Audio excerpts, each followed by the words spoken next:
I first noticed something was wrong when Richard started going out after a full day at the gallery more frequently. After 22 years of marriage, you develop a sense for these things. The slight changes in routine. The extra care with appearance. The sudden interest in art auctions he'd previously delegated to junior associates at his gallery. It wasn't that I suspected an affair, at least not the conventional kind. Richard's true passion had always been his collection. Our collection, technically, though he'd never seen it that way. I was merely the curator's wife, the elegant accessory who smiled at gallery openings and arranged flowers beneath priceless paintings.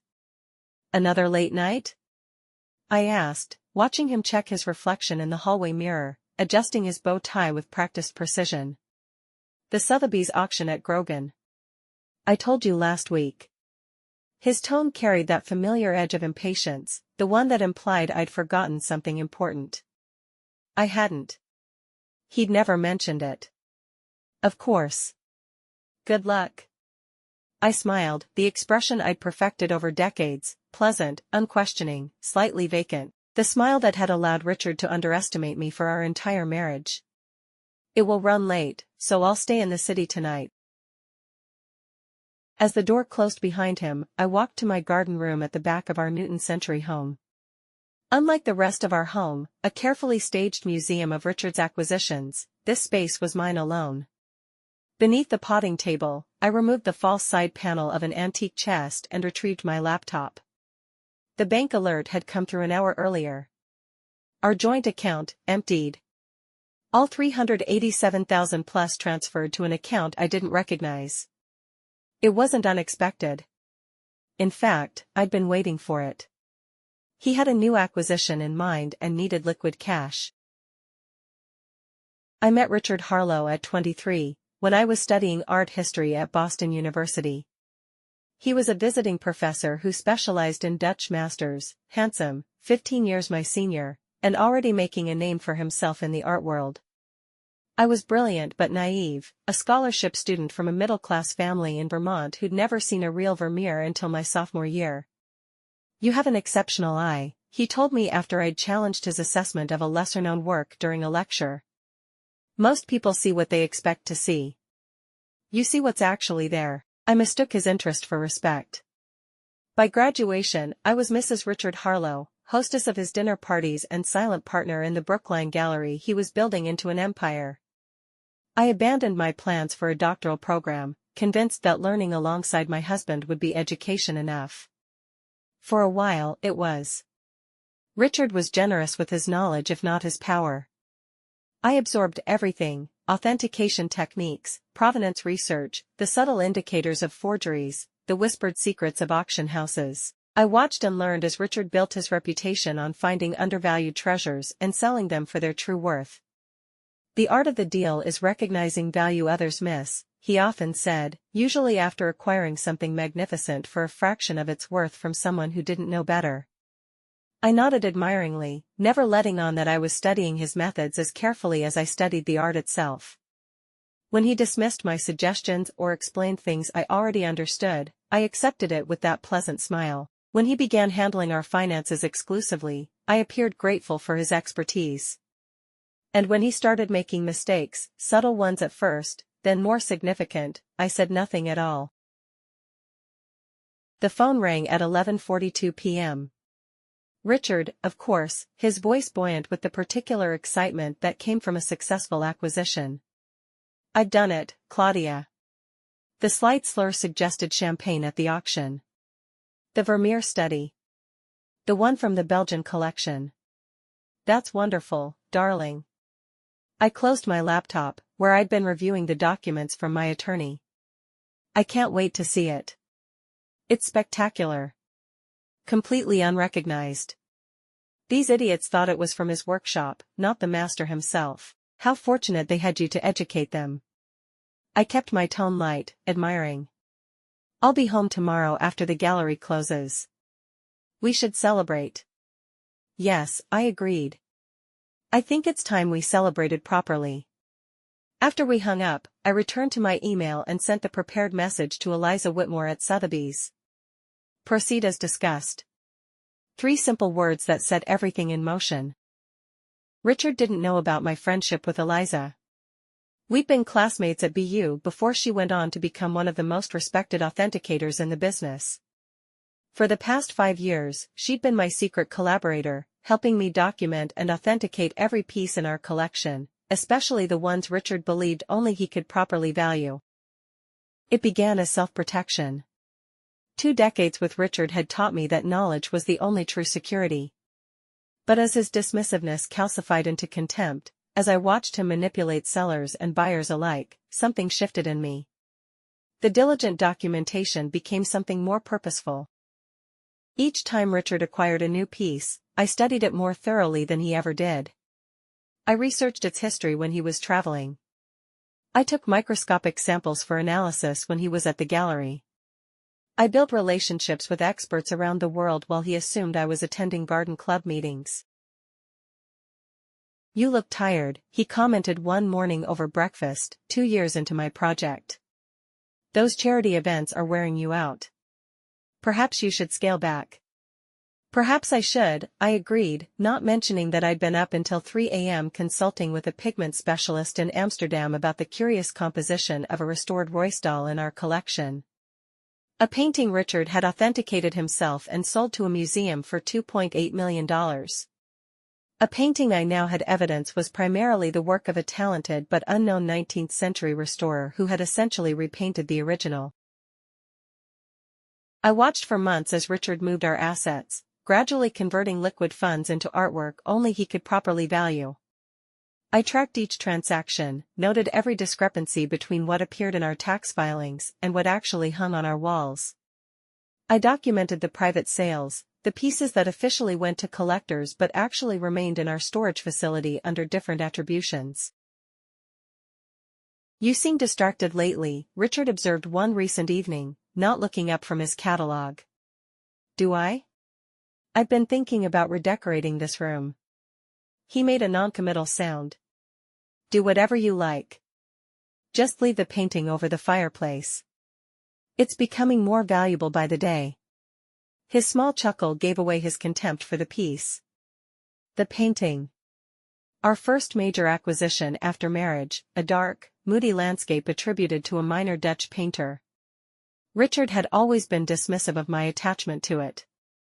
"Sentimental value only," he'd say when I admired it, "but it reminds you of our honeymoon, so we'll keep it." What he didn't know was that I'd had it professionally examined 3 years ago. The results were illuminating. The day after Richard emptied our account, while he was presumably at his gallery in Brookline, I received another call. My other attorney, not the one Richard knew about who handled our wills and basic legal matters, but Martin Schiff, a razor-sharp specialist in art crime and restitution. "It's confirmed," Martin said without preamble. "The Belgian Vermeer study your husband acquired last night has problematic provenance.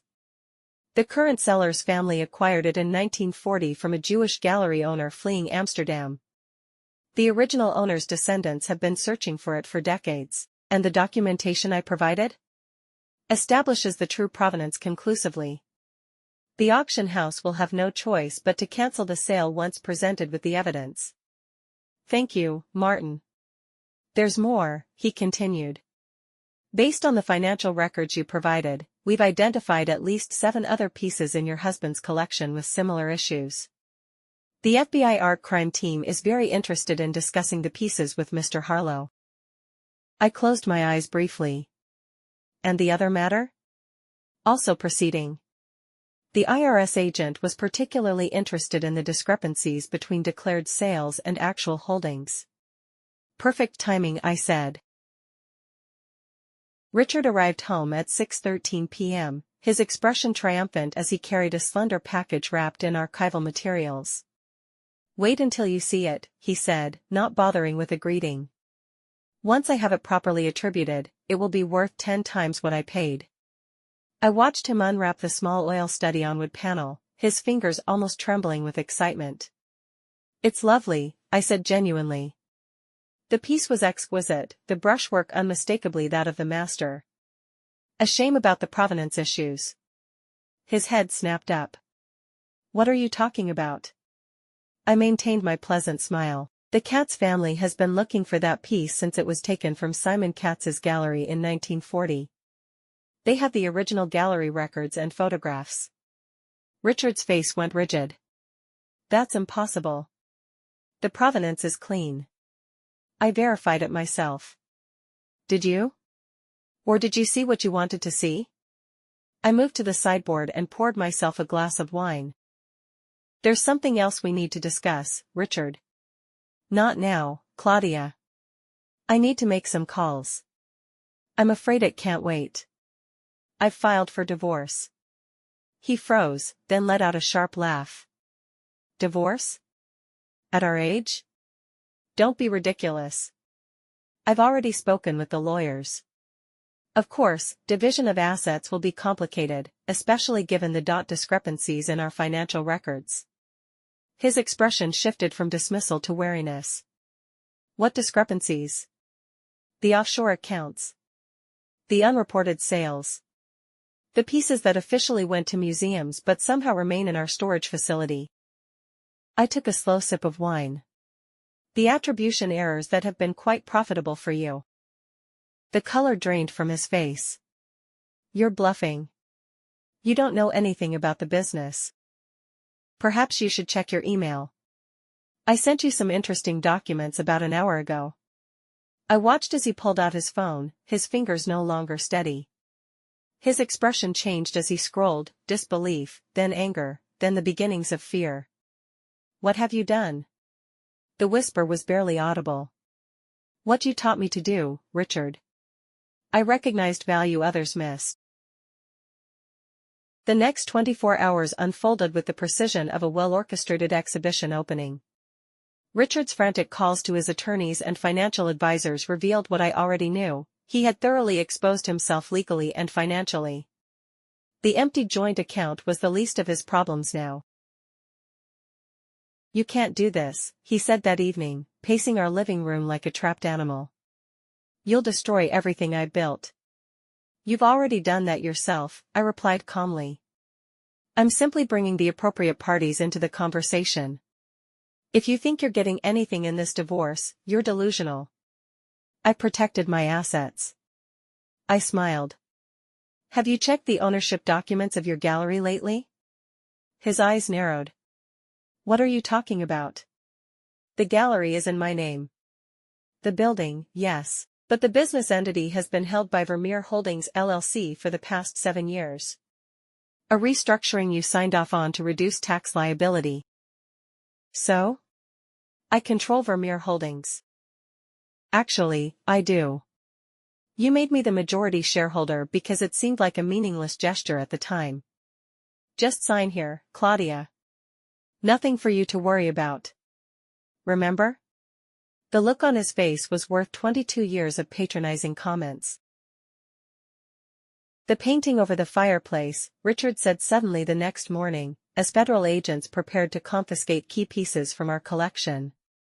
You always loved that worthless landscape. Take it as part of the settlement. A parting gift. Even now, he couldn't resist the opportunity to appear magnanimous while offering something he considered valueless. I turned to the dark, atmospheric canvas that had hung in our home for 2 decades. That's very generous of you, Richard. It's nothing. Sentimental value only. He attempted a smile that looked more like a grimace. I want you to have something to remember our life together. I walked to the painting and carefully removed it from the wall. Actually, this is the one piece I was most concerned about in our collection. Why? It's practically worthless. I smiled. On the contrary. I turned the painting over and showed him the documentation I'd affixed to the back in an archival envelope. It's arguably the most valuable piece we own. Richard snatched the papers, his eyes widening as he read the authentication report from the Rijksmuseum. This is impossible, he whispered. I bought this from a country estate sale for practically nothing.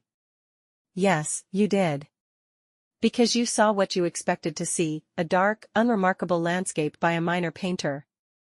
I gently took back the report. What you missed were the distinctive brushwork and compositional elements that had been obscured by centuries of grime and amateur restoration. Elements consistent with Rembrandt's early landscape period. Rembrandt? The word came out strangled. You're saying this is a Rembrandt? A previously unknown Rembrandt, authenticated by 3 independent experts. I smiled my pleasant, vacant smile one last time. Worth approximately $18 million, according to the preliminary assessment. My attorneys suggested I remove it before the federal agents arrive, as it's the one piece in our collection with completely clean provenance. Purchased legally, owned legitimately, by me, as it was a gift from husband to wife, documented in our insurance records. Richard stared at the painting, then at me, seeing both of us clearly for the first time. You planned this, he said hoarsely. All of it. No, Richard, you planned this the moment you decided I was nothing more than a decorative object in your collection.